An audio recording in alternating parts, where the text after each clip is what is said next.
বাবিনকে একটা গল্প পড়িয়েছিলাম, পাহাড়ের নিচে হাট।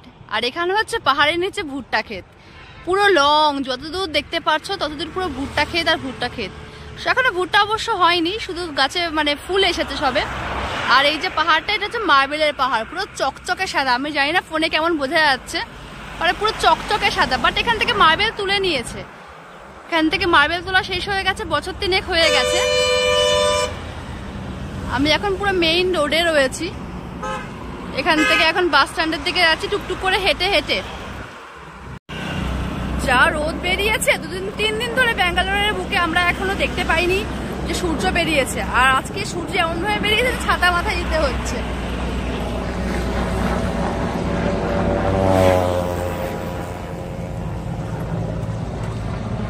টের পেয়েছো? এখানে অ্যাকচুয়ালি বেস ক্যাম্প রয়েছে প্যারা কমান্ডোর।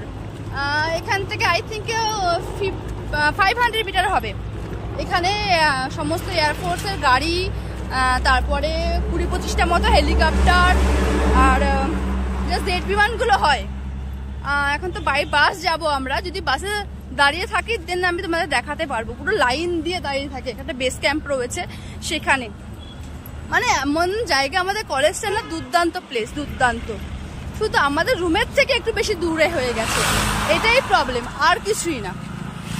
এরকম একটা পাহাড় যদি আমাদের বাড়ির ওখানে হতো, কি সুন্দর, সমস্ত পাহাড় কেটে কেটে বাড়ি করে ফেলতে পারতাম। এখানে তো কারো বাড়ি ইট দিয়ে তৈরি না, প্রত্যেকের বাড়ি হয় পাথর দিয়ে আর না এরকম কংক্রিট দিয়ে তৈরি। চপারগুলো ঠিক এমন ভাবে যায় না, মনে হয় যে লাফ দিলে ধরতে পারবো, আর এতটা ফোর্সফুলি আওয়াজ করে যায়। মানে যারা দেখেনি, নর্মাল প্লেন ঠিক আছে, বাট এরকম জেট বিমান, যুদ্ধের যে বিমানগুলো, সেইগুলো দেখলে একটু তো বেশি এক্সাইটেড লাগে, সবাই বুঝতেই পারছো। তো যদি বাসে আমি দেখাতে পারি তোমাদের, অবশ্যই দেখাবো। রাস্তাগুলো এখানকার যথেষ্ট ব্যস্তপূর্ণ, কিন্তু এখানে সিগন্যালের ব্যবস্থা নেই, একদমই এখানে কোনো সিগন্যাল নেই। মানে তোমাকে তোমার মতন করে যেতে হবে, তোমার মতন করে আসতে হবে, আশেপাশে কোনো সিগন্যাল নেই। এটা কিন্তু ব্যাঙ্গালোরে যথেষ্ট খারাপ একটা দিক আমার মনে হয়। কারণ এত মানুষ যখন রোড ক্রস করবে, সেখানে যদি সিগন্যালটাই না থাকে, তাহলে মানুষ ক্রস করবে কি করে রোড?